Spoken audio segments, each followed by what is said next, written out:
Kekecewaan tim SAR pada Agam Rinjani yang dianggap pahlawan, singgung soal penggalangan donasi. Tim SAR mengungkap kekecewaan pada Agam Rinjani. Persoalan open donasi pun disinggung. Di tengah pujian yang dilayangkan pada Abdul Haris Agam atau yang akrab disapa Agam Rinjani, rupanya ada kekecewaan yang dirasakan oleh anggota tim SAR yang ikut mengevakuasi pendaki asal Brasil Juliana Marins di Gunung Rinjani. Anggota tim SAR itu kecewa karena hanya Agam Rinjanilah yang dielu-elukan dan dianggap sebagai pahlawan oleh masyarakat Brasil.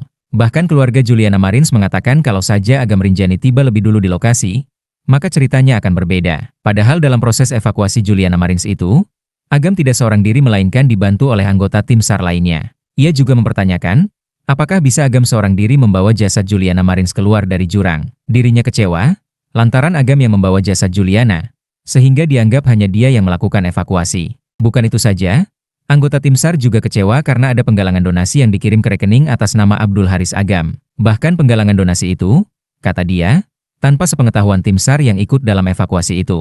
Dia adalah Rio Pratama, anggota tim SAR yang ikut dalam operasi evakuasi Juliana Marins. Meski pada evakuasi itu, Rio tidak termasuk dalam 7 orang yang terjun ke jurang. Ia jadi satu dari 23 rescuer support sistem peralatan di atas pegunungan. Rio bersama tim SAR lainnya ikut menarik tali yang membawa Agam dan jasad Juliana Marins. Menurut Rio, tanpa kerja sama para tim SAR, Agam tidak akan bisa membawa jasad Juliana ke punggung gunung. Jutaan orang bilang Agam_Rinjani adalah pahlawan. Pertanyaan saya, apakah bisa Agam evakuasi sendiri? Apakah bisa Agam membawa dan mempersiapkan peralatan untuk evakuasi sendiri?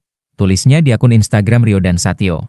Ia menulis itu sambil memposting video bagaimana anggota tim SAR lainnya ikut bergelantungan di jurang. Kemudian para anggota lainnya yang ikut menyiapkan tali untuk Agam dan yang lainnya. Rio mengaku kalau ia dan anggota tim SAR tidak berharap disebut pahlawan. Oke, mungkin video ini bisa menjawab dan menjelaskan, kami bukan pahlawan dan tidak berharap dibilang pahlawan. Bergerak atas dasar kemanusiaan untuk menjaga nama baik Indonesia. 4 rescuer di titik korban. 3 rescuer standby di pelataran ujung tebing. 23 rescuer support sistem peralatan di atas punggungan. Tulisnya lagi. Rio bahkan menyindir rescuer yang sedang menjadikan momen ini sebagai panggung untuk dirinya sendiri. Awalnya saya tidak pedulikan permasalahan ini. Karena memang setiap orang mempunyai maksud sendiri-sendiri di setiap evakuasi, ada yang mencari pahala, ada yang tulus untuk kemanusiaan dan ada pula yang menjadikan panggung untuk dirinya sendiri. Tidak ada masalah, itu hak masing-masing, tulis Rio. Namun ia menyindir adanya postingan berisi open donasi untuk Agam. Ia pun mempertanyakan, kenapa Agam tidak memberitahu pada tim yang lainnya soal penggalangan dana tersebut. Bahkan ia juga memposting di Instastory sambil menandai akun Agam_Rinjani. Ia memposting donasi untuk Agam yang sudah terkumpul lebih dari 1 miliar rupiah. Mau sampai berapa miliar bro? Kenapa harus ada donasi-donasian bro? Tulis Rio di Instastory. Rupanya setelah itu, postingan soal donasi di akun Instagram Agam Rinjani pun langsung dihapus. Padahal Rio hanya mempertanyakan, kenapa Agam tidak diskusi dulu dengan tim SAR?